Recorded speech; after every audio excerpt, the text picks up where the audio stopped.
Our next speaker this morning is front-end developer for Litchi. He is also a member of the Next core team. He is involved in the open source development, shaping better tooling and developer experience for the community. He is here today to talk about how to integrate and how to optimize third-party integration in modern frameworks. Please welcome Julien Huang.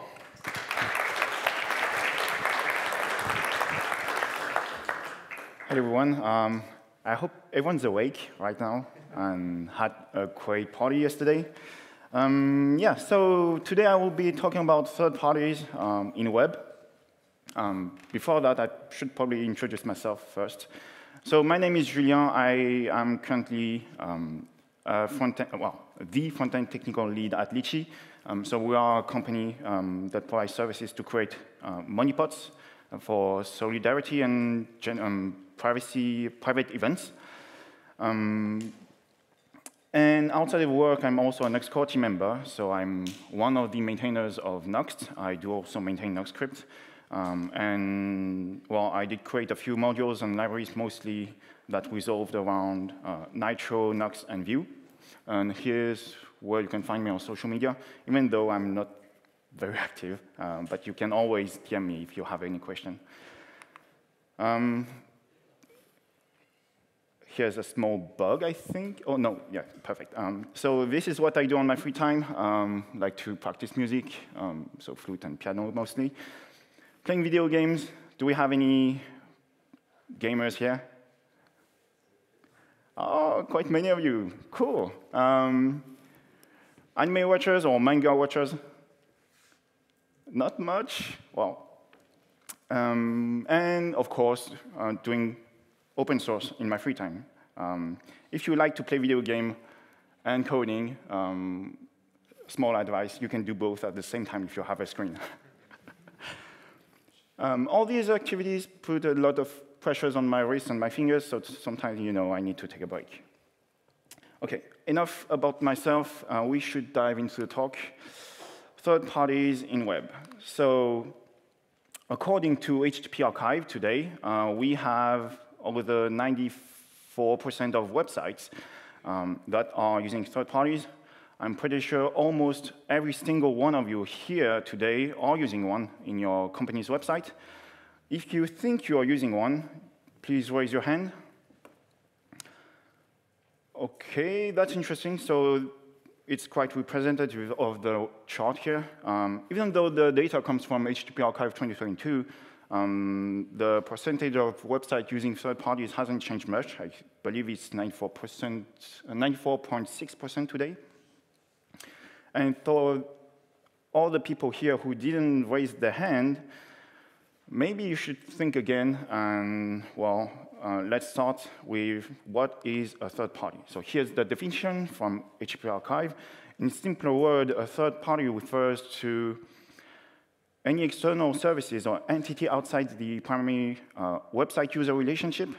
It involves all the aspects of your website that is not directly within your control, but loaded with your approval.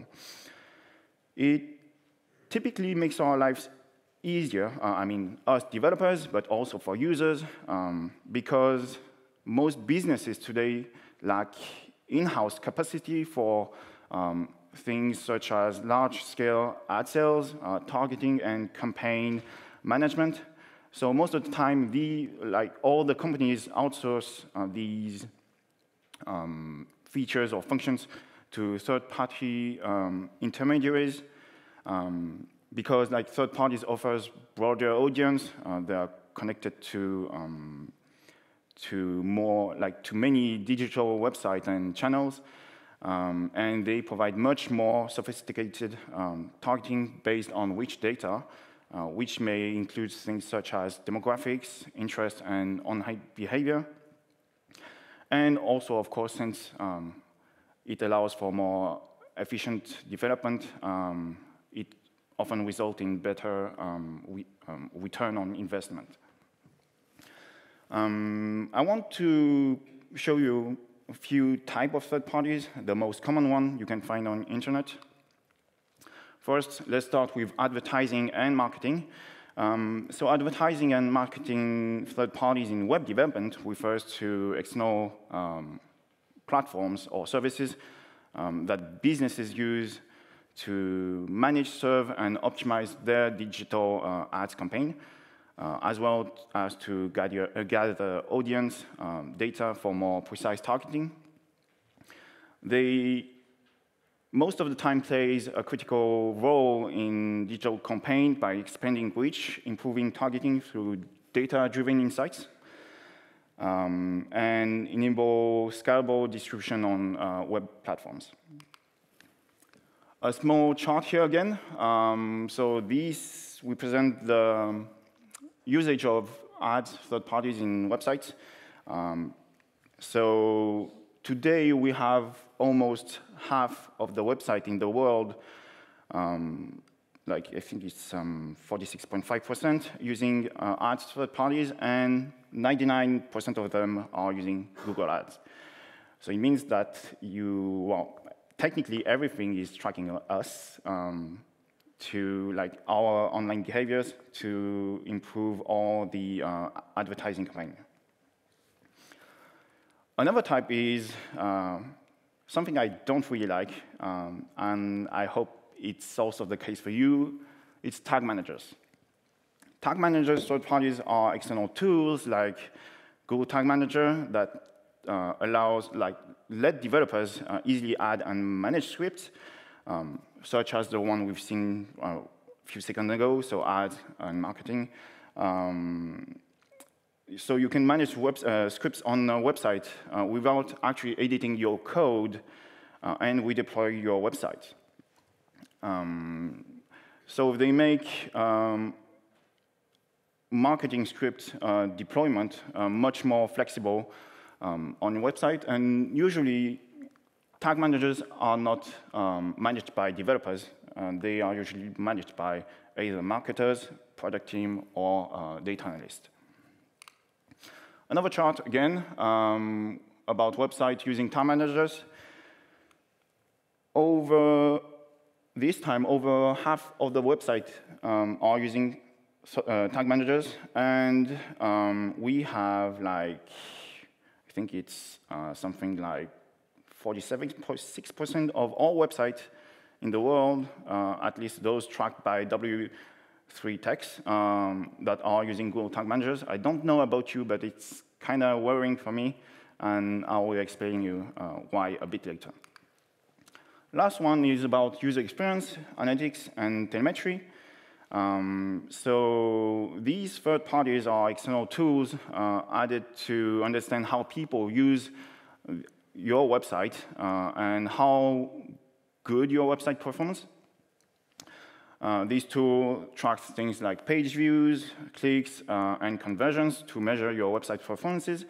And things like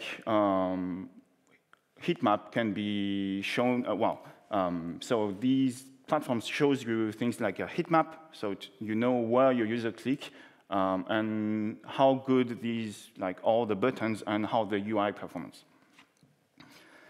I guess these were the most important one I wanted to show you, but today, even if some of our colleagues, and I mean marketers, or from other departments like the product team or data analysts may love having third parties, I know a lot of developers doesn't. Many developers today deals with issues when integrating third parties in their website. So let's see which ones. Let's start with security issues. Who cares about security aside from developers? First issue is that most third parties are basically just scripts or iframe integrated into your website. It means they can be easily compromised or have uncontrolled updates. The next issue is external processes. Most of the time, developers doesn't actually have the hand into the service, so it results in a lack of visibility in the development pipeline. third parties can be often added outside the main development cycle through tag managers, as I said, or directly injected by marketers, and it results in third-party code that may bypass security reviews and testing, so it increases hidden risk for your own website. And one example I have is maybe I think it was in June 24, there was an update from Google Analytics 3 to 4 that broke Facebook and Instagram, maybe your own website, and it did break mine because, well, it was an uncontrolled update from the marketers, and the fix was simply to roll back to GA3. But, well, it still takes down your own website. You have also the possibility of supply chain attack. We don't talk about these enough. But a compromised third party can distribute malicious scripts on a very large scale to all websites that are using the services. And about supply chain attack, you may have heard about NX. I want to talk about something called polyfill.io. Does everyone know what a polyfill is? Yeah, OK. There's a few who doesn't. So a polyfill is a piece of code. So here we are in JavaScript, since we are in web, that provides modern functionality to all the browsers that doesn't natively support it. So when you use modern web API or JavaScript features, all the browser may not understand them, and a polyfill fills that gap. And what was cool with polyfill.io is that it was able to analyze the user agents of the request, and based on that user agent, it will only send what is needed to your user. For example, here, if the browser didn't need the fetch polyfill, polyfill.io would not send that polyfill. Also, you don't have any build step. So you just add the script, and it automatically loads what's needed for your browser. So what happened? Polyfill.io was sold to a Chinese company in February 24. Don't ask me why. It was not a good idea. Actually, the domain was sold to a Chinese company, but the Polyfill.io owner, the service creators, didn't have the ownership of the domain, so they didn't have control over that event. And in less than 6 months, the new domain was randomly redirecting users to adult and gambling-themed websites. And in the end, we had over 380 websites compromised because they were just using the script tag to retrieve the latest script from Polyfill. So you just make a request, it sends you back a script that redirect your users to, well, website you don't want to get redirected to. The easy solution is simply to add your own polyfill and remove the call to polyfill.io. But the greatest issue and damage comes from reputation damage. Like, if your users go to your website and are getting redirected to adult and gambling-themed website, you may just lose them and not see them getting back. Since this attack, we have more trustworthy alternatives like Cloudflare CDN, which also provides polyfill now.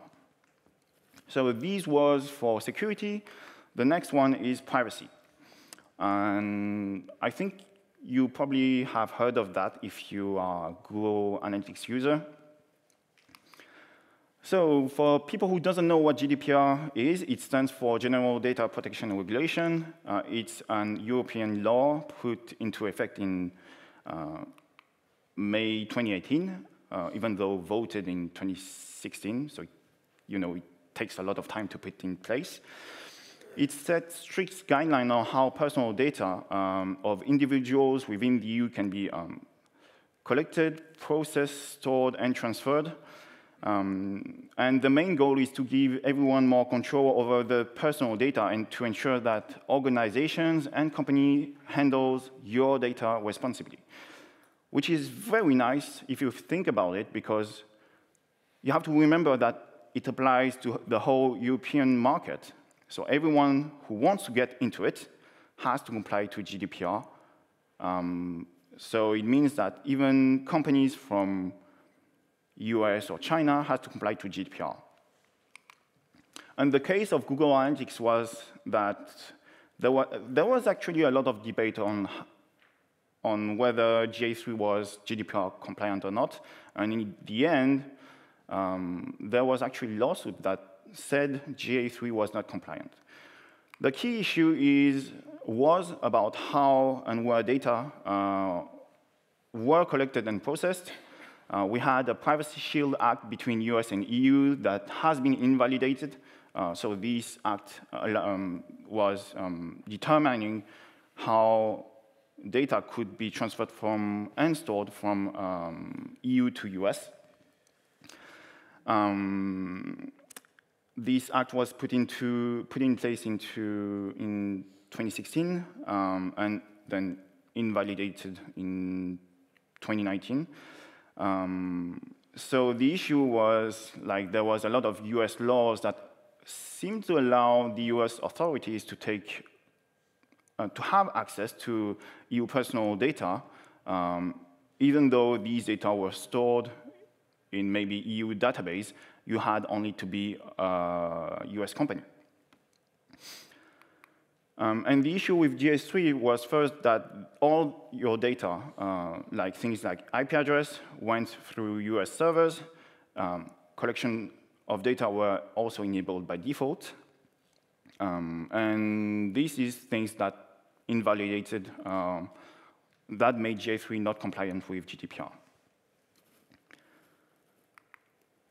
So, what can we do for security and privacy issues? I would say first, if we take the example of something managed by marketers or product team, you could try to have a clear process for these services. If we take the example of A/B test campaigns, you could have something like an automated notification to devs, have dev reviewers, QA reviewers, and then maybe try out the campaign on a development instance, if you have one, before put it into production. Oh, well, I have a small bug. But, well, you know, I hope you have all these internal thoughts when people ask you if they can add a third party, which should be no. I mean, did everyone ever said no? Okay, there's a few of you, so yeah, it's not so worrying. But yeah, I think it's a thought that every single developer had in their mind. Next one is, I've put audit third parties of your own website. It's actually try to audit your own website regularly, maybe, I don't know, once a year, just do it. It doesn't only include third parties, but you should just do it regularly with maybe an external company.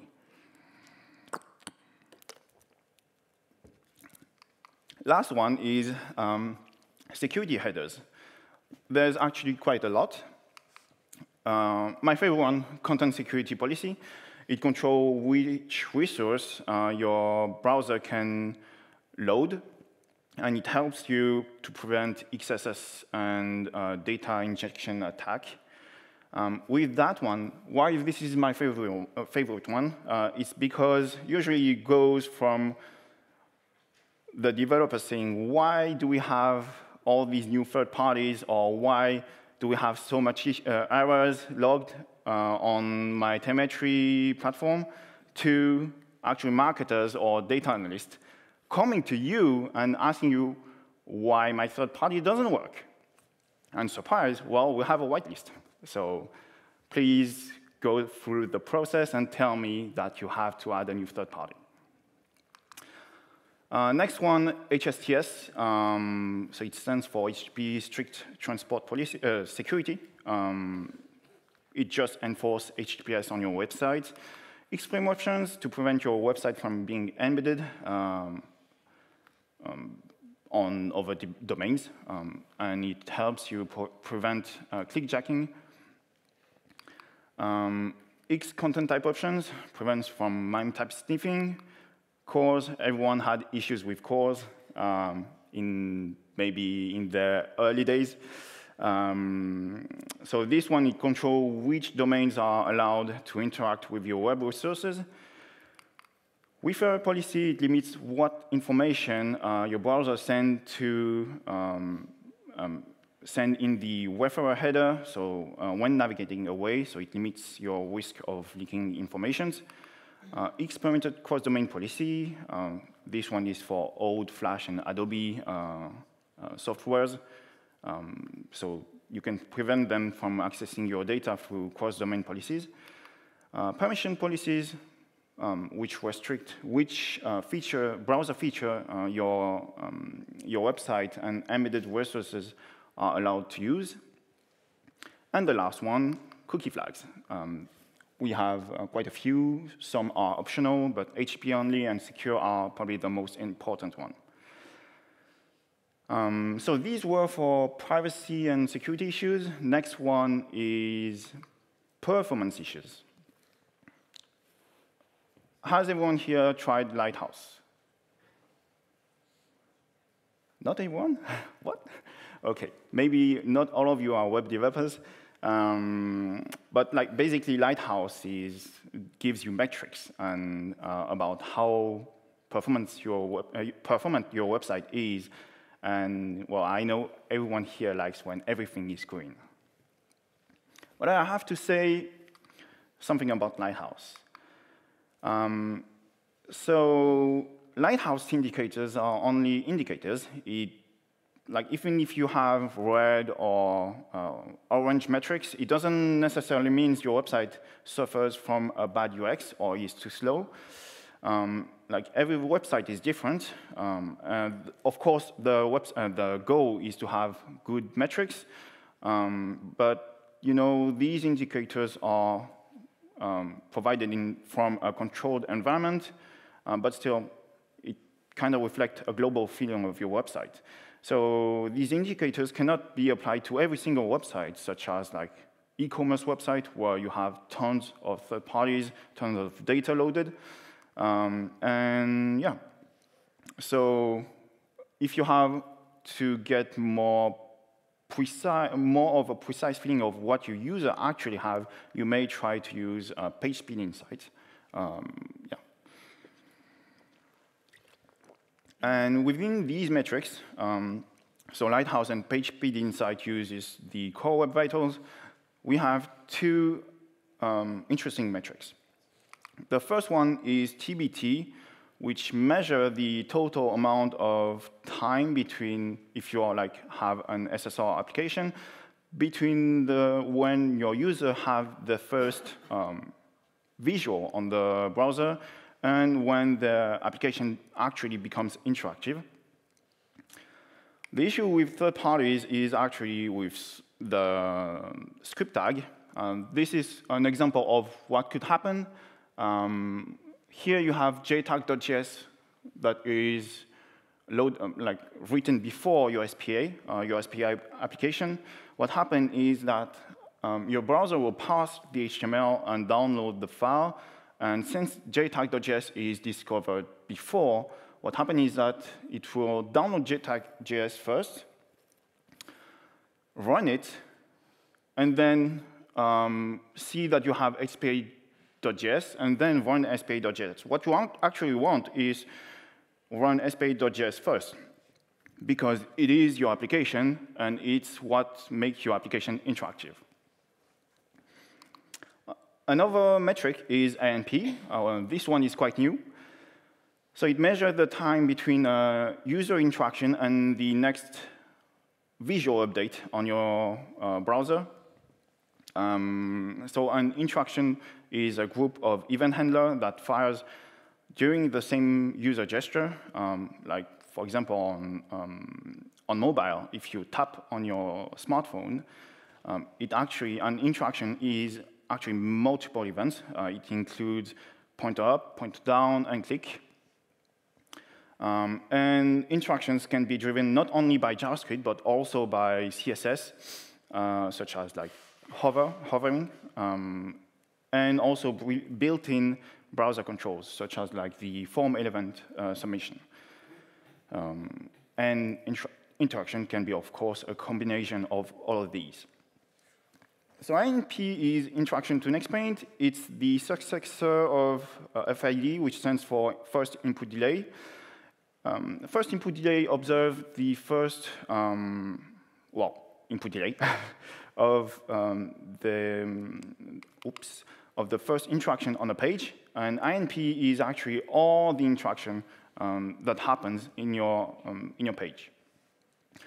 A small example of third party that can make your INP worse is basically any third party that track or monitor your users, such as Clarity, because they have to add a lot of event listeners.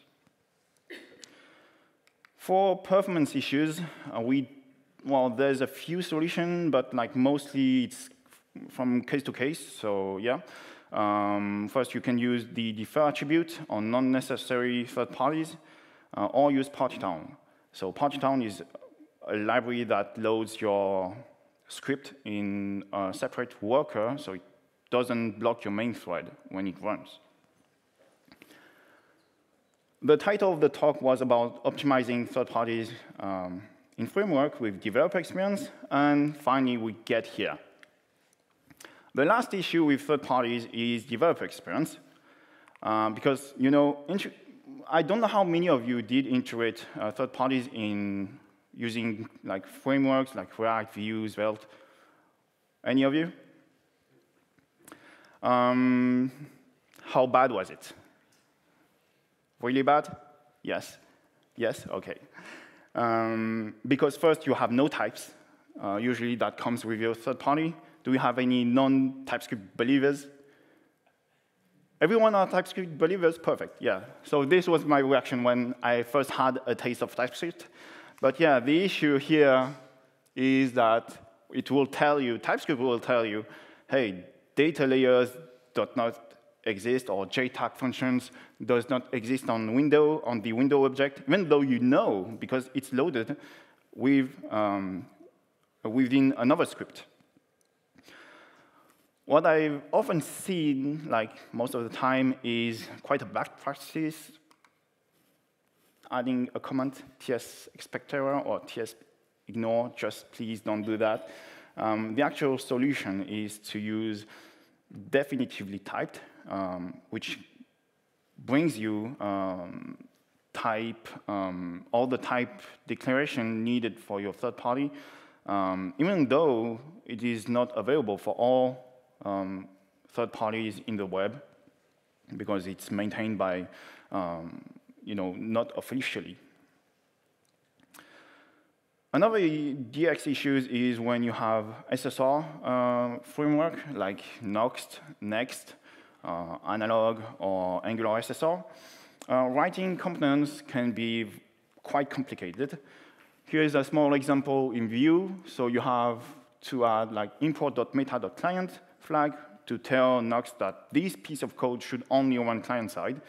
And in React, first, not in React, but in Next, you would have to put use client magic string plus put the code into an use effect hook.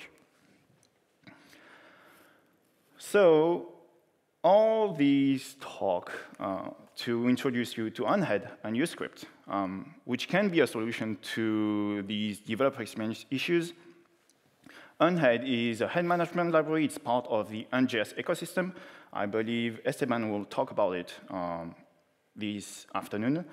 So the UnJS ecosystem is an organization that aims to provide JavaScript packages that runs either on all JavaScript environment, either to be compatible with most framework in the web.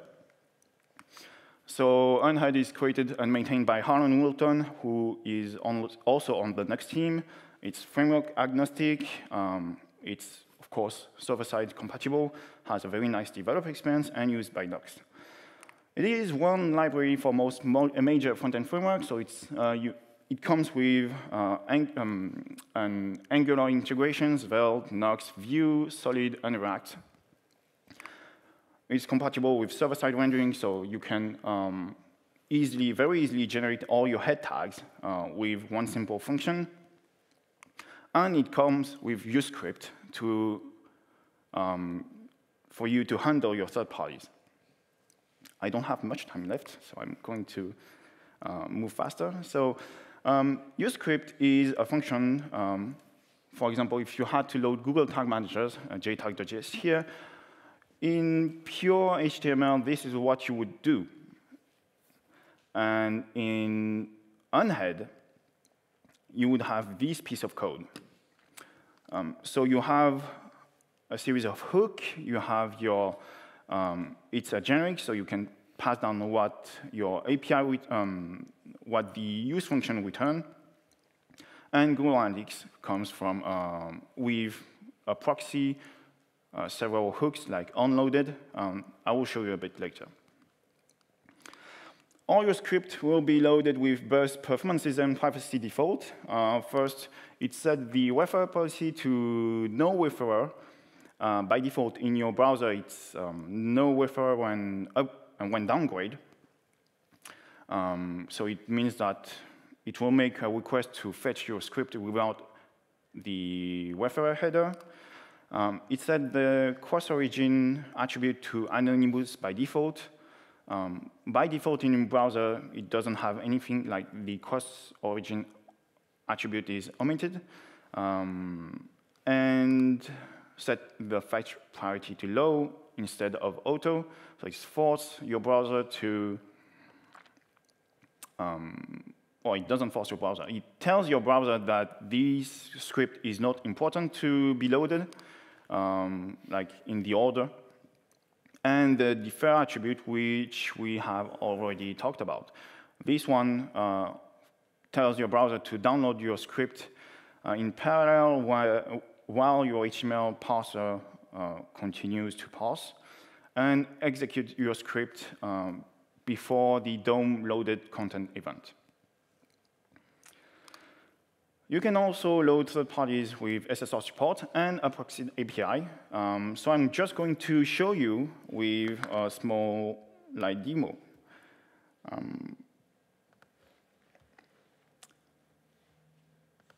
So what I have here is 3 projects, Unhead, Vanilla, React, and Next, to show you how easy it is to use it.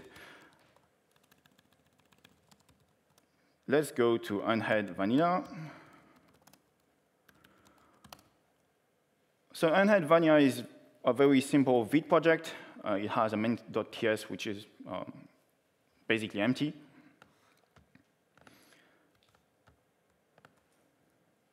And the content is actually your head. Well, it's, I hope everyone can see it. Yeah? OK, good. What? Bigger? OK. Do you mean the ID or maybe, yeah, maybe the ID? Is it better now? The font size, OK. Oh, not on my terminal.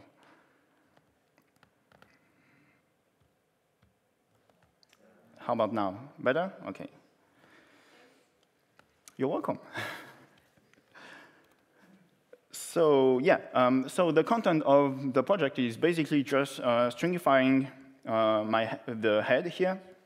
And the way you use Unhead in a bare JavaScript script is simply you import from unhead/client. So the way it works is that you have a head instance. So create head here. Thank you, Copilot. And it comes also with something called useHead. No, thank you, Copilot. So from Unhead here, you import it. And you just call it. You pass down your head instance so it knows what it has to modify. And the second argument is simply you can have a title, and you have autocompletion. This was a very simple use case. If you have to use it in a framework, it's even easier. Let me show you why. If I go back here to unhead React. So unhead React, again, is a very bare React app using Vite. The way you use it is in your main.tsx here, you create your head again, but this time from unhead React, client side, because you have the server-side equivalent.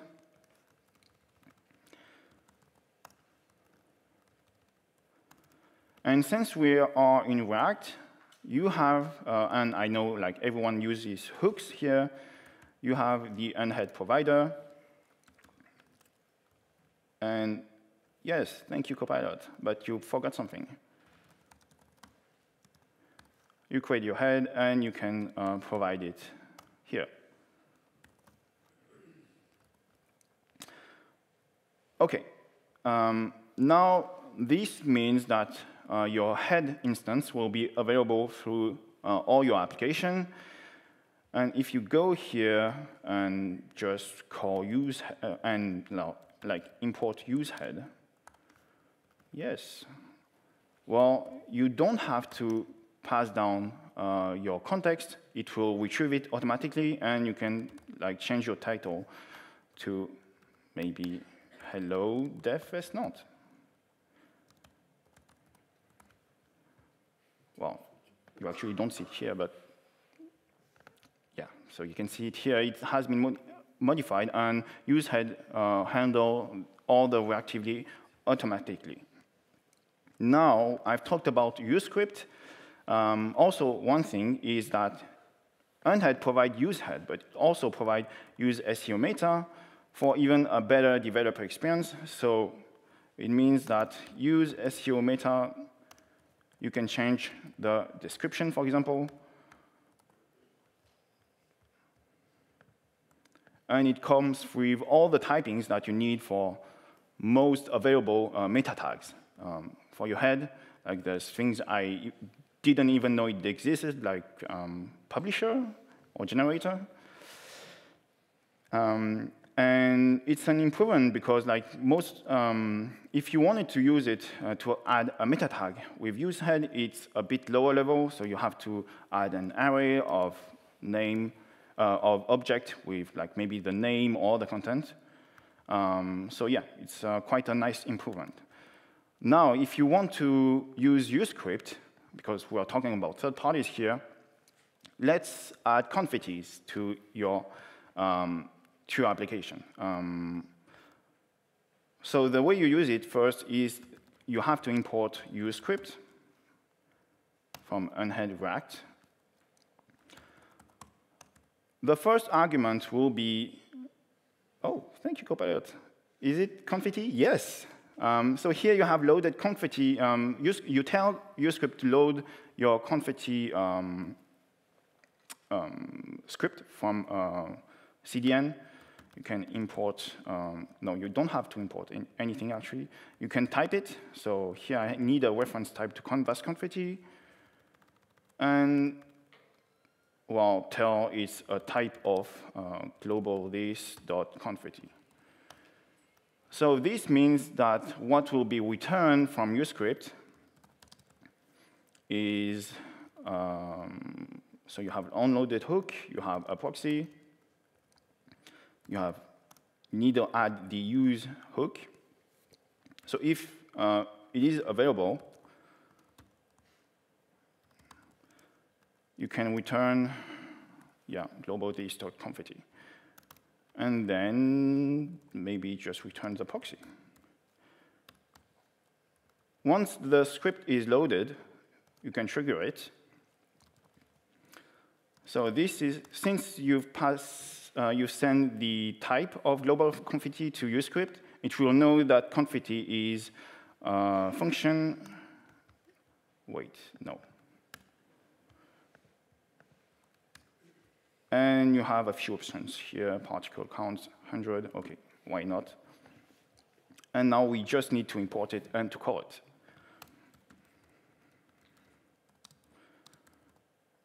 Use confetti, I think, yes.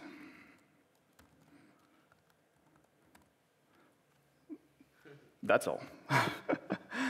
Of course, the proxy is basically the API that you've defined through the generic type.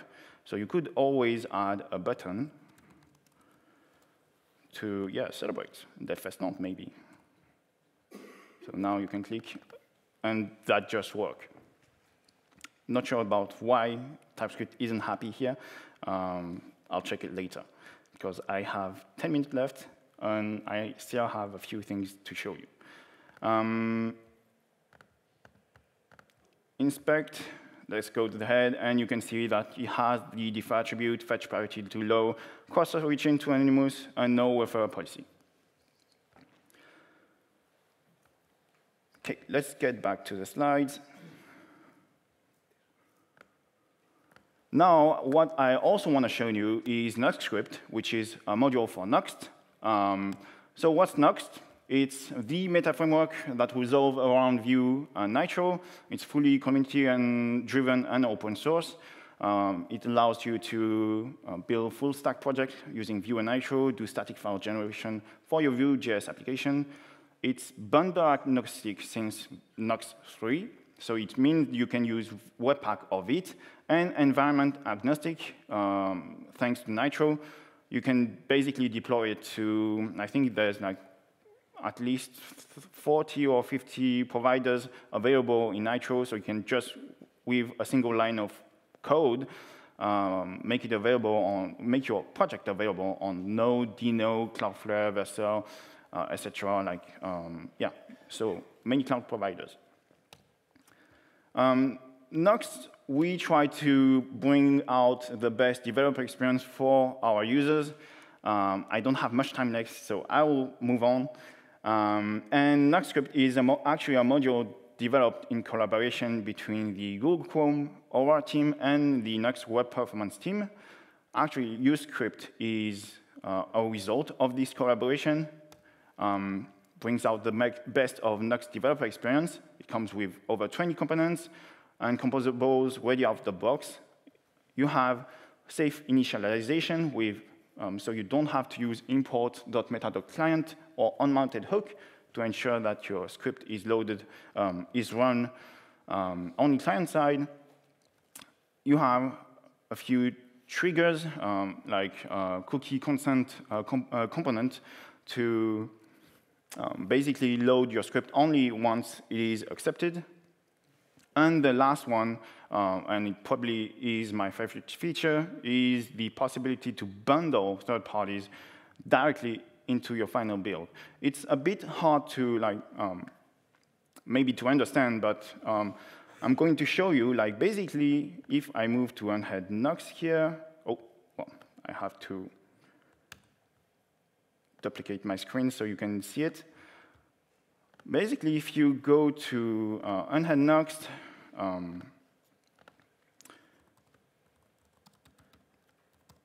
and Nuxt,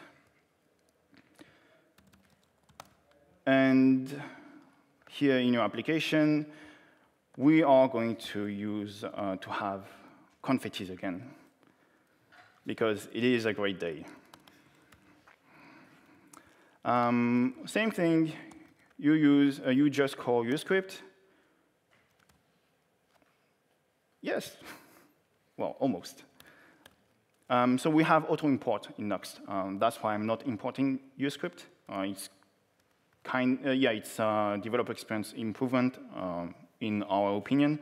So here you can send bundle true, and that's all. You want to trigger it once it is loaded.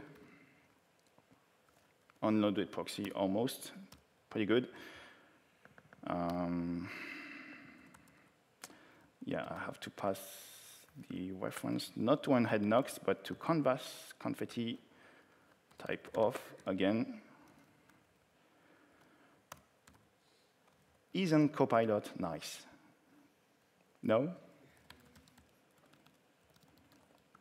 OK, perfect. So once it is loaded, you have your confetti here, and you can also trigger it so you can understand it better what is happening. Trigger equals use trigger.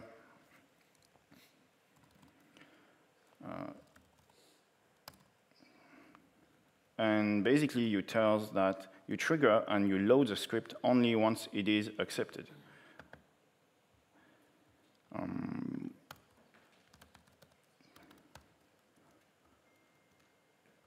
Celebrate and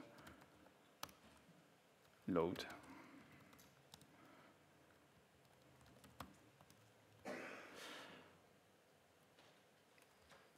So here you want to accept, so trigger the accepts. And I think it's everything you need to have.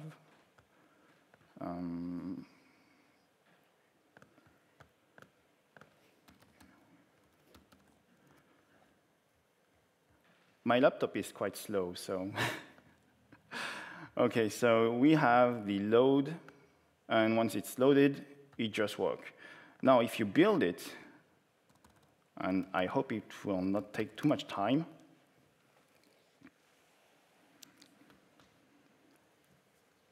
so at build time, Unhead will just go through your component.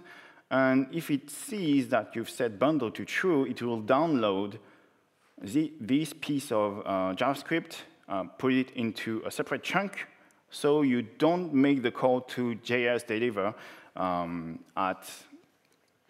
runtime for your users. They will retrieve the script directly from your own domain. If you have any laptop that is good enough, please tell me. OK, output server. So now my server is running. If I refresh it, go to the network tab, and tells it to load, you actually don't have a request going to JS deliver, but directly to your own domain, to your own server. And if we take a look at the response, you see that basically it takes all the content, put it in a chunk, and serve it for your server. So this was my favorite feature in NuxScript.